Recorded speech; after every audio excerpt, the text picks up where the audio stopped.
So I don't know who the F thought it was a good idea to go fishing 100 nautical miles away from shore and put a giant net 20 kilometers long right in the middle. Smart. I'll live long day.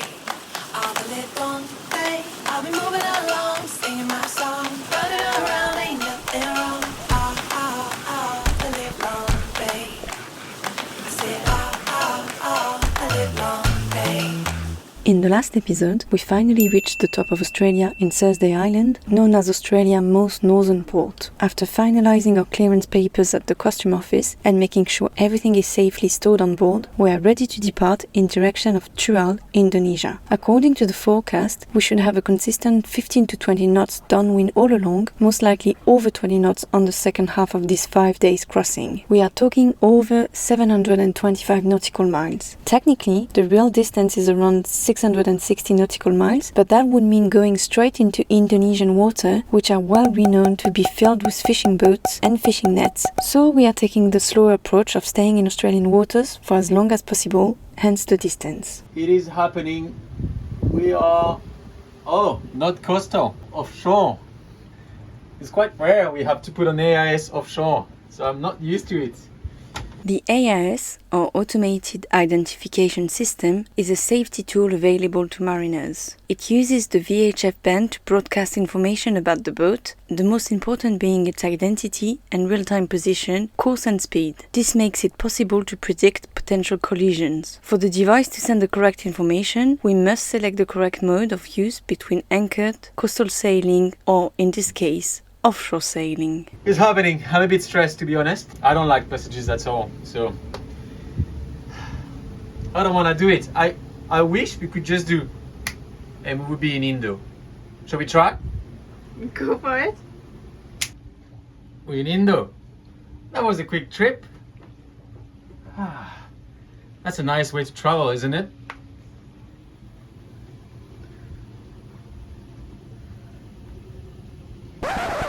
Unfortunately, I think we're gonna have to do the crossing ourselves.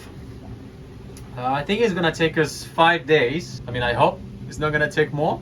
It's a long time. I mean, last time we went to Solomon, we stopped in the Louisiades. So we did only 4 days. 4 days to get to Louisiades and 3 days to get to the Solomon. So it is officially the longest passage we're gonna have to do. Not excited about that. All right, there's 18 knots of wind, which is more than expected, but it is downwind.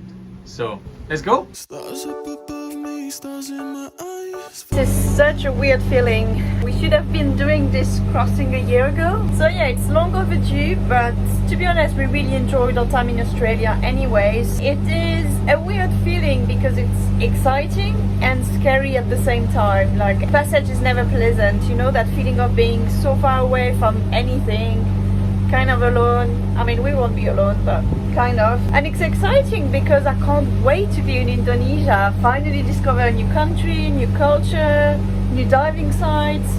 It's going to be so good. See you in 5 days, land.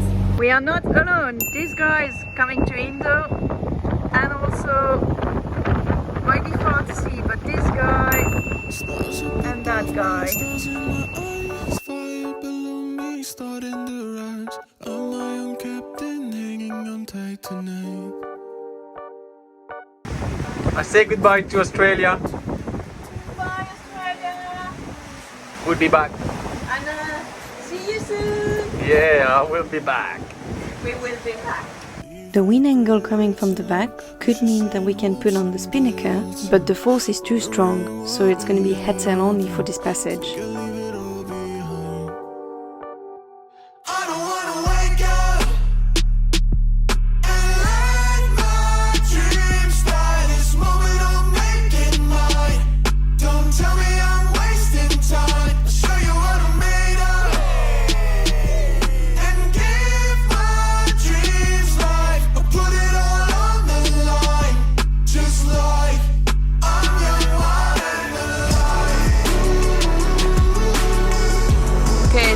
Have a new autopilot. The pilot, I'm not auto.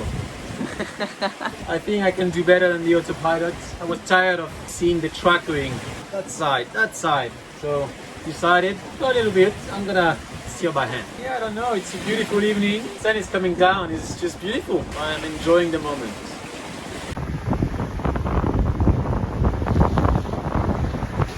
What's your new little project? Navigation lights are working for like 5 minutes and stop working for 5 minutes. So the goal of today is just to do a hack. Plug this to our navigation lights. Those navigation lights have that cable go through the window around the mast, and we have 2 lights working. So at least for tonight we have something and people can see us. That's when I replace the one that's not working properly. So what a nice time to do that now. Eventually, our nav lights stopped working altogether. Thank God we had packed some spares. Of course, doing some wiring on the move, and it moves a lot, is far from easy. First attempt was unsuccessful,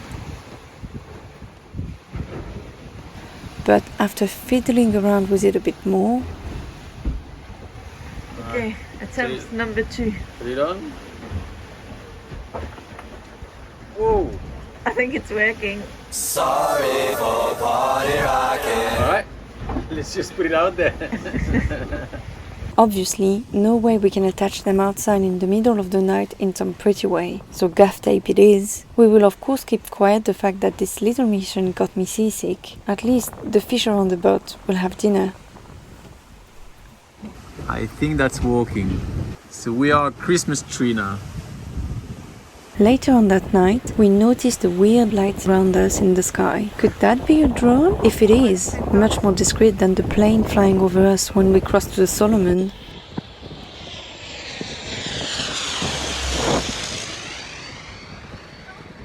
Made it through night 1. You can see the sun coming up here.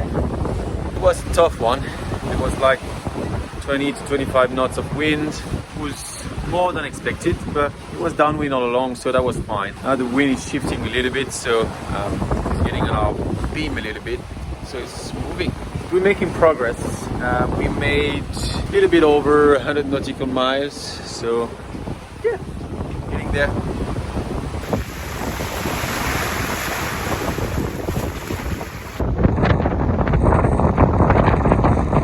Day 2, afternoon. We had a nice sail today. There's got a bit of wind.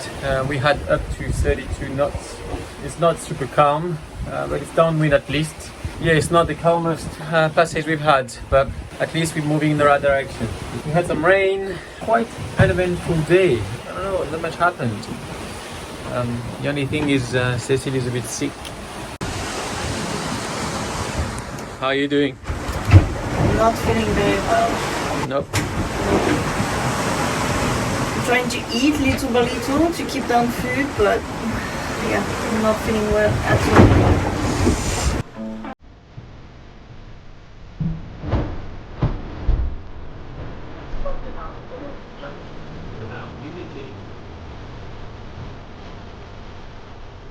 So situation is we are sailing in Indonesian water, so there's a lot of fishermen and they put nets that are apparently 10 nautical miles long. So we're trying to avoid getting caught in a net, obviously.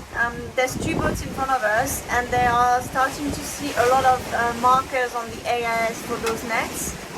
But it's impossible to understand like where the net is compared to the marker. So we're trying to do like a bit of a guessing game as to where we should go.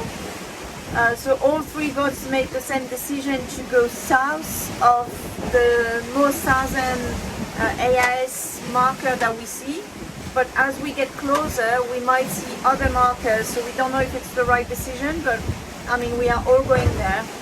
Lucky for us, we're not the first boat, so there's always somebody in front of us to tell us what's the situation. Those guys are about 4.5 nautical miles from the marker, and we are about 9.5. So we've got, I would say, an hour delay compared to them, so we'll see where that gets us, but that means that we have to turn the boat and now the angle is like really being reached, it moves a lot, it's not going to be very comfortable for the next 2 hours, but it's better than being caught in a fishing net. So what other choice do we have? I don't know. Look at the maze. That's the maze. We're trying to follow that. Go around all the points.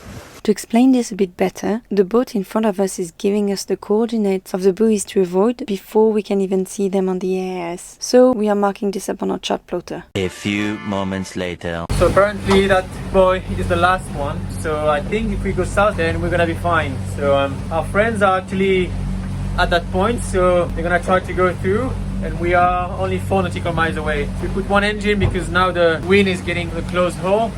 We want to keep control of the boat. 40 minutes away of that buoy. Fingers crossed it's the last one and we can go through. And that's gonna be over. Alright. How are you, my friend? Not good. Not good? No. Alright, we're almost there. This is a buoy that's only 2 nautical miles away from us. And on that buoy there is attached a fishing net. And that's the end of the fishing net, which means we were going right into the net. That was a close call, but looks like we are going around it nicely. I would not have dove to go and free us from the net. You would not have done? No. So who would have done it? You. Me? Yeah. No. Yeah. No. Yeah. You? No. I. You. You're the fisherman. You see it? You can see that my finger on the in the camera. Don't care. We made it. We are across that net. So I don't know who the F thought it was a good idea to go fishing 100 nautical miles away from shore and put a giant net 20 kilometers long right in the middle. Smart, smart. We made it. We are through. And I'm super glad because that was stressful. And I hope that's the last one. Maybe he's not the only smart guy who thought it was a good idea to put that net in there. Okay, sick or not sick, I did my night shifts, but without filming, it's tough enough as it is. I did leave the minion for Jan Define to give him good vibes for his shift though. It's my second shift. I'm tired. Really tired, but for tonight I've got a few podcasts. I've also downloaded a few videos to watch. I don't get too sleepy and I don't fall asleep too quickly. But just in case, I've got an alarm every 20 minutes, so. We made it through night 2. You can see the sun coming up. Night 2 was challenging, but we made it. Now we just have 3 more nights to go. Yeah, we made good progress. Wind is quite high, so we don't have a lot of sail, but we are going fast, so we're on track. In the afternoon, we started hearing a hissing sound coming from the sink drain, so from the sea, and it was unbearable. So we decided to go check it out outside. Did you see it? Yeah. I don't think it was a dolphin. No?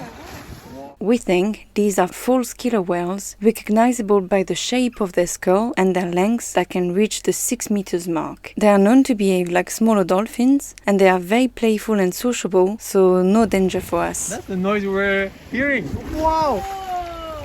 Look how big they are! That's not a dolphin. No! That's the noise we were hearing We're instead. like, what the fuck is happening? We hear this creasing sound and it's like super annoying. Hey! It's them! Whoa! Hello!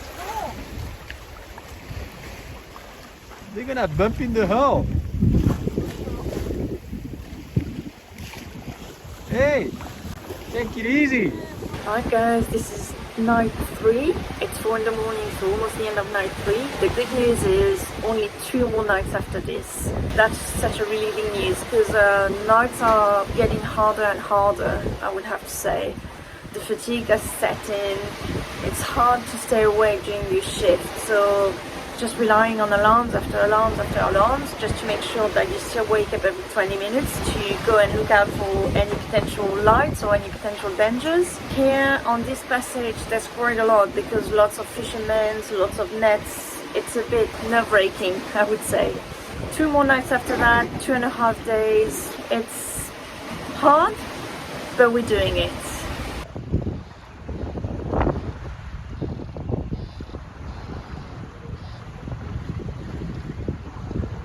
6.5 hours later. So we're not going fast enough, so decided to put the spinnaker, but the wind was too strong and Cecile couldn't hold the line, so she cut all of her skin on her fingers.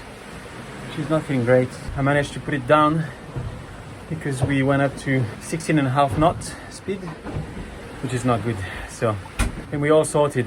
It's just Cecile is in pain. Let me try to explain this, and then you can comment below how we did this all wrong. When we open or close the sock of the spinnaker, we have to pull on one end or the other of this line. If I let go of this line and it flies away from the boat with the spinnaker open, then we can't close it anymore, which is very dangerous. So when the wind started inflating the sail very quickly, running the line through my skin, I knew I had to keep holding. The correct way to do this is to install a safety line keeping this one attached to the boat, which has been on our list, but yeah. On top of it, we couldn't actually keep the spinnaker out, not because there was too much wind, but because we were surfing the waves and therefore picking up so much speed, it was getting too dangerous. Pain is just unbearable.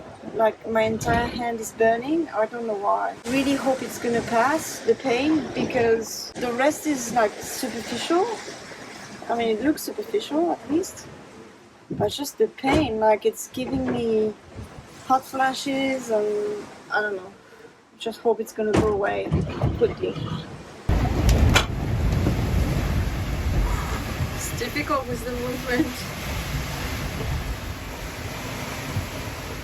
Okay, one piece of burnt skin coming off. It's painful. As if one bad news isn't enough, at the same time, we started noticing some water down below in front of the navigation table. Not sure where it's coming from, so first, we need to check the bilge to make sure we are not sinking, and thus, how much of an emergency it really is. I really hope that's empty.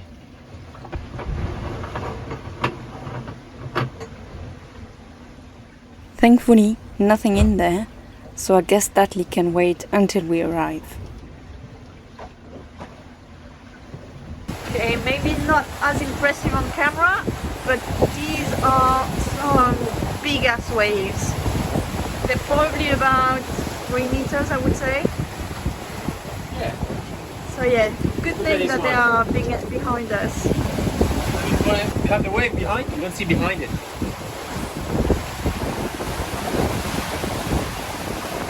Last day of the trip, because we're supposed to arrive tomorrow morning. Can't wait, because it's getting long and long and boring. Last night was a bit intense because the wind was quite high up and the waves were probably like 3 meters something. One more day to go in Indonesia. Here we go. One more sick day. Look like you're enjoying it so much. Oh my god, I'm having the time of my life. That day was boring, to say the least. Nothing happened, which I guess is good in a way. Last day, we're gonna be in Tual tomorrow morning. The only issue I've got is you're not gonna see land before sunset. I don't know, I like the feeling of you haven't seen land for a while and suddenly you see it on the horizon. It feels good. I think we've got 100 nautical miles to go. As we were doing our last check before the night time, we noticed new visitors. This time, we believe those are spinner dolphins. They are less than 2 meters, so very small compared to the ones before. They are performing pirouettes and other dazzling displays of acrobatic. They are flapping their tail. Hey, this one jumped. So many.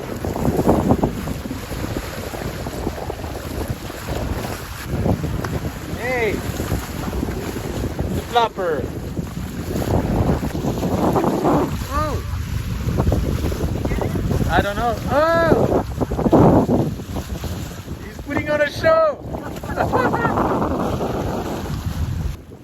After enjoying the show, it was time to eventually leave them because it was getting too dark to be on deck.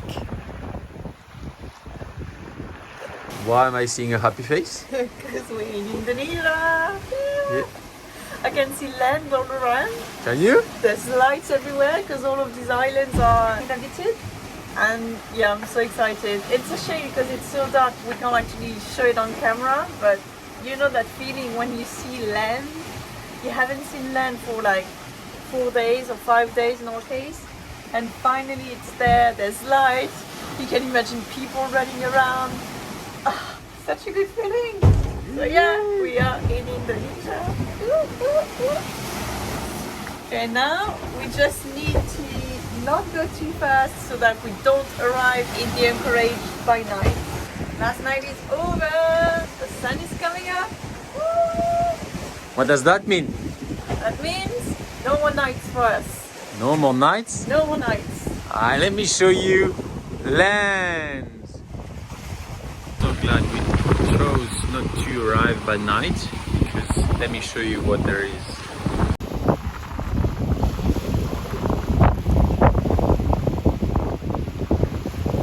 So I'm in a lot of pain, and I guess it's quite normal because I've got holes in my finger. I think it's starting to get infected a little bit, despite me treating it 3 times since it happened. It's what sea environment will do to your skin. We're hoping that we can get clearance today so that I can actually go into the city and go into pharmacy or go see a doctor. But yeah, trying to get ahead of everything and send text to the people that we're supposed to meet for the clearance so that everybody's ready. That's what we can do from there. Another 2 hours before we get there, something like that.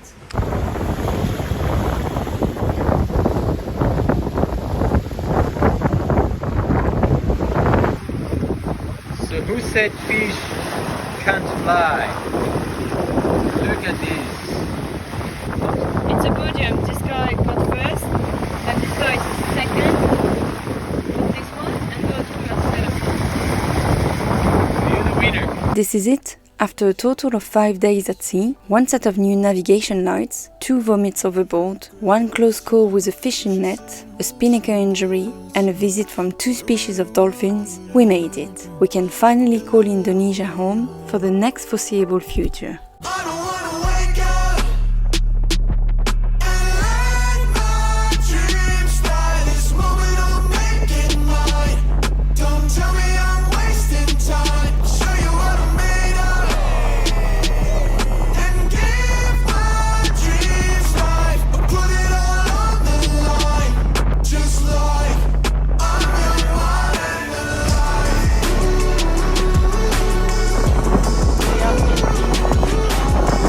Heads up.